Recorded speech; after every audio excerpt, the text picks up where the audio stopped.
வணக்கம், நான் உங்கள் தோழி. விளையாட்டா இலக்கணம்.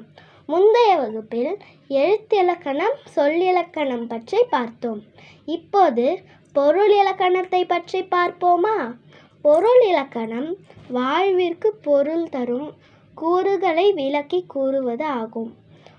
பொருள் இலக்கணம் 2 வகைப்படும். அவை அகப்பொருள், புறப்பொருள் என்பன.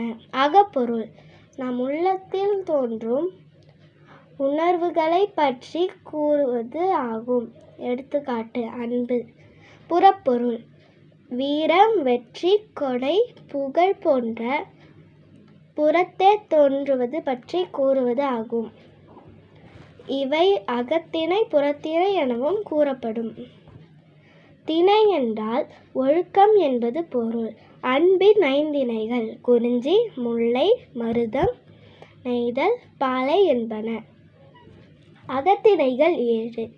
அவை குறிஞ்சி, முல்லை, மருதம், நெய்தல், பாலை, கைக்கிளை, பெருந்திணை.